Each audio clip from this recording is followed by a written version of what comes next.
Hello student, स्वागत है आप सभी का एक बार फिर से हमारे इस ऑफिशियल यूट्यूब चैनल में जिसका नाम है एसोल सॉल्यूशन। मैं चंदन कुमार हाजिर हूँ आप सभी के सामने अपनी एक और नई वीडियो के साथ। सो गाइस, आज की ये नई वीडियो हमने आप लोगों के लिए इसलिए बनाई है क्योंकि बहुत ही इंपॉर्टेंट टॉपिक के बारे में हम बात करने वाले हैं। आप सभी के बहुत ज़्यादा कमेंट्स आ रहे थे कि सर एमपीएस जो कि master of political science IGNOU के स्पेशली बच्चे हैं, उन सभी के कमेंट्स आ रहे थे कि सर एमपीएससी 001 का पहला पेपर है, हमारे एग्जाम्स की तैयारी करा दीजिए। सो गाइस, आप सभी के एग्जाम के पॉइंट ऑफ व्यू को ध्यान में रखते हुए ये मोस्ट इंपॉर्टेंट वीडियो हाजिर है। हम सिर्फ इंपॉर्टेंट क्वेश्चंस की सीरीज करा रहे हैं जो आपके एग्जाम में पूछे जा सकते हैं। तो नाउ यहाँ पर क्वेश्चन आप लोगों के एग्जाम में बार बार ये रिपीट होता है कि भाई फ्रैंकफर्ट स्कूल क्या है। एक तो ये क्वेश्चन आपसे बनता है, इसका वर्णन करें। दूसरा क्वेश्चन आपसे अलग तरीके से ये भी पूछा जा सकता है कि भाई आलोचकीय सिद्धांत क्या है, इसका वर्णन कीजिए। इसके अलावा और भी तरीके से क्वेश्चन बनता है आपके एग्जाम में, उन सभी के बारे में बात करेंगे। नाउ यहाँ पर सबसे पहले हम बात करते हैं कि भाई ये फ्रैंकफर्ट स्कूल क्या था, इससे जुड़े हुए क्वेश्चन आपके एग्जाम में आने की कितने परसेंट उम्मीद है। तो भाई ये 90% आप लोगों के एग्जाम में आने की उम्मीद है और यहाँ पर हम एक एक करके जितने भी इंपॉर्टेंट टॉपिक है सब कवर अप कराएंगे आप सबों को। सो गाइस, अगर आप लोगों को ये वीडियो अच्छी लगे तो आप अधिक से अधिक मित्रों तक शेयर करना, वीडियो को लाइक करना और हमारे चैनल को सब्सक्राइब करना बिल्कुल भी ना भूलना। तो सबसे पहली बात, फ्रैंकफर्ट स्कूल आखिर क्या है। तो फ्रैंकफर्ट स्कूल एक क्या था, विचारकों का समूह था। आप सबको ध्यान रखना है, विचारकों का समूह मतलब जैसे आप लोग अपनी मित्र मंडली बनाते हो, ऐसे ही कई सारे विचारक थे, इन पढ़े लिखे बुद्धिजीवी वर्ग थे, उन सभी ने अपनी एक मंडली बना रखी थी। तो एक विचारकों का एक समूह था जो 1920 से 1930 के दशक में, यानी 1920 से 1930 के करीब में सामाजिक अनुसंधान के फ्रैंकफर्ट नामक एक संस्था थी, उसके अंदर काम करता था। तो भाई ये जो फ्रैंकफर्ट स्कूल है, पहली बात तो ये फ्रैंकफर्ट एक संस्था थी, एनजीओ में काम करने वाले ही सारे के सारे एक विद्वान थे, इन्होंने मिलकर ये स्कूल स्थापित किया जिसे आगे चलकर क्या कहा गया, फ्रैंकफर्ट स्कूल। तो भाई ये इसके अंदर कोई बच्चे पढ़ने नहीं आते थे, पहली चीज़ तो ये ध्यान रखना। ये विचारकों का समूह था, इसमें वही लोग शामिल होते थे जो अच्छे खासे अच्छे भले विचारक थे, जिनकी समाज में अच्छी प्रतिष्ठा थी और वो अपने विद्वानता के लिए समाज में प्रतिष्ठित थे। तो वही लोग इस संस्था के अंदर कार्य कर सकते थे।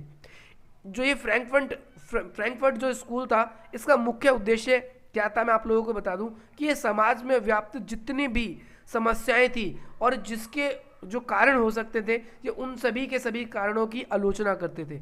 इसमें कई सारे मुख्य विचारक थे, हम एक एक करके सभी विचारकों के बारे में बात करेंगे। आपके पेपर में ये भी पूछा जा सकता है, जैसे फॉर एग्जांपल जैसे लिखा हुआ है हॉकहाइमर, तो भाई हॉकहाइमर और इसके साथ आर्डो रनो, इनके विचारों का वर्णन करें। तो आपके एग्जाम में ये भी पूछ ले तो समझ जाना ये आपसे आलोचकीय सिद्धांत यानी फ्रैंकफर्ट स्कूल पूछा जा रहा है। तो आप एक बार क्या करेंगे, इनके जितने भी विचारक हैं इन सब के नाम भी आप अच्छी तरीके से पढ़ लेंगे। जैसे इसके अंदर और भी विचारक है, जैसे इसके अंदर पॉलक है और एरिक है, फ्रेम है, न्यूमान है और हार्ट मॉर्क्यूज है। ये सभी विचारक इसके अंतर्गत शामिल थे और इन सभी ने एक से या अथवा एक दूसरे के रूप में ज़्यादातर जितने भी विचारक की फ्रैंकफर्ट संस्था में काम करते थे, सब में एक चीज़ कॉमन थी कि वो सभी के सभी मार्क्सवादी विचारधारा के अंतर्गत आते हैं। देखो लास्ट यूनिट जो है इसकी, आपको जब मैंने उसके बारे में पढ़ाया था, ग्रामसी के बारे में, वो वीडियो बन चुकी है। अगर आप लोगों ने नहीं देखी है तो आप वो भी देखिए। तो वो भी आपने देखा कि मार्क्सवादी सिद्धांत से ही प्रेरित था, लेकिन उससे एक कदम आगे था। मार्क्सवादी सिद्धांत का जो अधिपत्य का सिद्धांत था, इन्होंने उसका खंडन किया था। तो भाई ठीक इसी तरीके से यहाँ पर ये भी एक मार्क्सवादी सिद्धांत ही है, सारे के सारे मार्क्सवादी सिद्धांत शास्त्री है फ्रैंकफर्ट स्कूल में, जो कि वर्ग संघर्ष पे आधारित। लेकिन ये एक पल के लिए इनकी भी आलोचना करेंगे। क्यों आलोचना करेंगे, है तो मार्क्सवादी सिद्धांत, पर जो रूढ़िवादी मार्क्सवाद है उनकी आलोचना करते हैं। जैसे क्या है, मैं आपको बता देता हूँ कि इन्होंने मार्क्सवादी सिद्धांत को और आगे बढ़ाने में अपना योगदान दिया और इन्होंने समाज में उन सभी मुद्दों को उठाया जो कि कहीं ना कहीं असमानता या फिर समाज में लोगों की समस्याओं का कारण थे।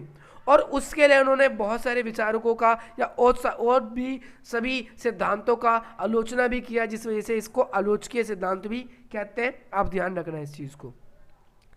इन्होंने जो भी अपनी रचना करी, इन सभी में कुछ ना कुछ तो समानता थी, परंतु जो मार्क्स की जो पुरानी विचारधारा थी उसके अंदर इन्होंने थोड़ा सा संशोधन किया था और इसी वजह से इनको क्या कहते हैं, आलोचकीय सिद्धांत भी कहते हैं।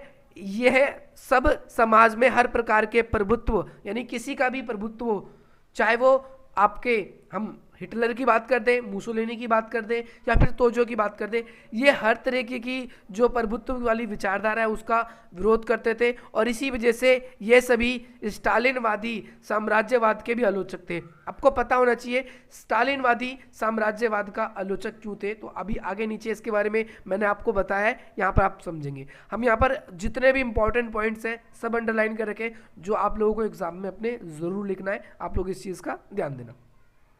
तो ये स्टालिनवादी समाजवाद के भी आलोचक थे। उन्होंने तर्क दिया था कि समाज जो है या जो समाजवाद है वो बंद समाज का उदाहरण नहीं है। बंद समाज का उदाहरण क्यों नहीं है? क्योंकि स्टालिनवादी जो था, वो स्टालिन जो था वो चाहता था कि भाई जो रूस है वो आत्मनिर्भर बने, परंतु आत्मनिर्भर बनने की इस होड़ में उसने पूरी की पूरी विचारधारा को एक ऐसा रूप दे दिया था जो अपने अंदर ही बंद कर सीमित हो गई थी। इसीलिए इन्होंने इसका आलोचना किया था। आपको पता है समाजवाद में सभी के सभी जो नियंत्रण होते हैं, सभी के सभी जो प्रभुत्व होते हैं, वो सब के सब सिर्फ सरकार के ही होते हैं। और इन्होंने इसीलिए क्या किया था कि भाई स्टालिन की बहुत ज़्यादा आलोचना भी ये करते हैं कि भाई वो एक जो समाजवाद है ये बंद समाज का उदाहरण बिल्कुल भी नहीं है। आपको पॉइंट जरूर रखना है। इसके साथ साथ रूढ़िग्रस्त समाजवाद को एक राजनीतिक और आर्थिक मुद्दे की अपेक्षा सांस्कृतिक तथा वैचारिक मुद्दों से अधिक जुड़ाव है। यानी हमें रूढ़िवादी सोच जो कार्ल मार्क्स की सोच थी उसको भी इन्होंने खंडन किया था और उसके अंदर भी जो कमियां थी उसको भी इन्होंने उजागर करने की कोशिश करी थी। चलिए बताते हैं इन्होंने हर एक प्रकार के प्रभुत्व का किस प्रकार से विरोध किया, जरा हम इसके बारे में बात करेंगे। हम लोगों के लिए ये जानना बहुत ज़्यादा आवश्यक है कि जो फ्रैंकफर्ट स्कूल है, ये सभी जो इसके विचारक थे ये किस संदर्भ में लिखते थे, तो आपको ध्यान रखना है कि ये उन सभी विषयों पर लिखते थे जो प्रभुत्व से संबंधित है। इसीलिए इन्होंने सभी प्रकार के प्रभुत्व का विरोध किया है। उन्होंने उस समय लिखा था कि जर्मनी है वहाँ पर नाजीवाद यानी हिटलर तथा इटली में फांसीवाद यानी जो मुसोलिनी है और सोवियत संघ में जो सत्तावादी स्टालिन रूप से था, उन सभी को गंभीर चिंता का विषय बनाया है। क्यों कहा इन्होंने? क्योंकि इन्होंने इसलिए कहा है क्योंकि इनकी वजह से वहाँ की जनता पर बहुत ज़्यादा अत्याचार हो रहे हैं। ये अपनी दमनकारी जो नीतियाँ हैं वो जनता पर लागू करवाना चाहते हैं। ये अपनी पर्सनल सोच को, अपनी पर्सनल दुश्मनी को ये अपनी पूरी राजनीति के साथ मिक्स कर रहे हैं और जिसका परिणाम आने वाले समय में बहुत बुरा होगा। लोग खुद ही इनका विरोध करना शुरू कर देंगे। वह पश्चिम में जो समाजवाद आंदोलन नहीं हो पाया इस बात से भी परिचित थे और ये इस बात से भी काफ़ी ज़्यादा चिंतित थे। इनका कहना था कि समाजवाद की क्रांति रुकनी नहीं चाहिए, परंतु जो स्टालिन है, जो मुसोलिनी है, जो हिटलर है, इन्होंने जो ये एक गलत रूप से इन्होंने जो समाजवाद को प्रस्तुत किया है ये ऐसा नहीं है। समाजवाद कभी भी तानाशाह नहीं है। समाजवाद का मतलब है समाज के प्रत्येक वर्ग का विकास हो, प्रत्येक वर्ग के गुणों का विकास हो। इसके बारे में इन्होंने बात करी थी। वह सभी प्रकार की विचारधाराओं का आलोचना करते थे क्योंकि सभी प्रकार की जो विचारधाराएं थी वास्तविक वो सही ब्यौरा नहीं देती थी। उनके विचारधाराओं विशेष रूप से उन सभी विचारों का वो विरोध करते थे जो शोषण के खिलाफ थे, यानी जो शोषण करते थे उन सभी के वो खिलाफ जाते थे। आप लोगों को ये भी याद रखना है। इसके साथ साथ जो फ्रैंकफर्ट स्कूल के अंदर जो भी विचार, आपको यहाँ पर यह भी पता चल गया होगा कि जो फ्रैंकफर्ट स्कूल के जो विद्वान थे वो लोग एक चीज़ चाहते थे कि भाई जो प्रभुत्व की जो जड़ें हैं वो उसको खोजना चाहते थे। ऐसा करके लोगों को वो सचेत करना चाहते थे कि भैया किस तरीके से इन्होंने आप लोगों पे शासन व्यवस्था की पकड़ मजबूत कर ली है और आपकी क्या कमियाँ थी और भविष्य में कभी इस तरीके से कैसे नहीं हो सकता है। और क्रांतिकारी क्रियाओं के लिए उन्हें किस तरीके से यातन भी किया जाता है, यानी उनको किस तरीके से टॉर्चर भी किया जाता है। उनका एक लक्ष्य था, क्या लक्ष्य था कि वो मार्क्स की तरह, जो फ्रैंकफर्ट स्कूल के विद्वान थे उनका एक लक्ष्य था कि वो मार्क्स की तरह समाज में बदलाव लाना चाहते थे, क्रांति लाना चाहते थे, परंतु उनका तरीका मार्क्सवाद से थोड़ा सा अलग था मार्क्सवाद की तरह ही, परंतु उनमें थोड़ा सा अलग तरीका था, उनमें थोड़ा सा बदलाव था। चलिए हम आगे बात करते हैं। आगे इसमें बताया गया है जो फ्रैंकफर्ट स्कूल के जो विचारक थे उन संस्कृति, उन सामाजिक दर्शन, उन प्रथाओं या उन सभी व्यवहारों की आलोचना करते हैं जिसकी वजह से पूंजीवादी जो विचारधारा है उसके दायरों में नीरस जो जीवन है वो भागन होता है। यानी भागन का मतलब यहाँ पर आप लोगों को अच्छी तरीके से समझना है कि वो उन सभी पूंजीवादी विचारधाराओं का आलोचना करते हैं जिसकी वजह से समाज में असमानता बढ़ जाती है और वो दोबारा से मार्क्स की तरह ही उस प्राकृतिक समाज की बात करते हैं जिसमें ना कोई अमीर था, ना कोई गरीब, ना कोई ऐसा वर्ग का व्यक्ति था जो बुजुर्ग वर्ग में आता है और ना ही कोई मजदूर वर्ग में। दोबारा से वो वही बात करते हैं। और रूढ़िग्रस्त मार्क्सवादी विचारधारा का इन्होंने विरोध किस तरीके से किया, तो यहाँ पर थोड़ी सी आप चीज़ों को ध्यान रखना है, बस थोड़ी सी जो मैंने इंपॉर्टेंट आप लोगों के लिए अंडरलाइन करी है तो नीचे भी, क्योंकि आपके पास टाइम कम रहता है तो आप लोगों को उतना ही लिखना है। तो रूढ़िग्रस्त जो मार्क्सवादी विचारधारा थी इनकी आलोचना की और उन्होंने कहा कि सोवियत संघ में दमनकारी और सत्तावादी तत्व जो है वो पनप चुके हैं, इसीलिए कुछ एक का तो ये भी मानना था कि भाई मार्क्सवादी जो दफ्तरशाही है वो प्रवृत्ति की व्याख्या करते हैं, यानी मार्क्सवादी जो है वो एक दफ्तरशाही है, यानी हर एक शासन का हर एक निर्णय दफ्तर से निकलता है, उसमें जनता की भागीदारी नहीं होती, जनता बस सरकार जो भी कहे तो उन सबको मानना पड़ता है। इसीलिए वो रूढ़िवादी मार्क्सवादी के खिलाफ थी कि भाई सरकार की हर एक बात जनता क्यों माने, सरकार के पास अगर सारे अधिकार है तो जनता के पास भी कुछ अधिकार होने चाहिए, वो इस तरीके की बात करते हैं। लुकास और ग्रामसी की तरह फ्रैंकफर्ट विद्वान भी ऐतिहासिक भौतिकवाद, यानी जो आपने भौतिकवाद का सिद्धांत अगर अब तक नहीं पढ़ा है तो उसके लिए अलग से वीडियो मैं बनाऊंगा, उसमें आप समझना कि भाई उन सभी की भौतिकवाद जो ये अवधारणा है इस पर प्रश्न चिन्ह लगाया इन्होंने, और इस ऐतिहासिक प्रश्न चिन्ह की वजह से ही ये बहुत ज़्यादा पॉपुलर हो भी जाते हैं। चलिए नीचे बात करें, मुक्ति की खोज के बारे में इन्होंने क्या कहा है कि भाई कैसे हम ऐसी जो सत्तावादी ताकत है इनसे मुक्ति कैसे प्राप्त कर सकते हैं। तो फ्रैंकफर्ट विद्वानों का मानना था कि भैया जो भी प्रभुत्व या भी जो भी सत्ता आसीन लोग हैं उनका तर्क था कि भाई उदारवादी तथा समाजवादी के प्रभुत्व का सत्ता विवेक के नाम पर उचित ठहराया जाता है और इसे ही क्या कहा जाता है, सहायक परिमेयता।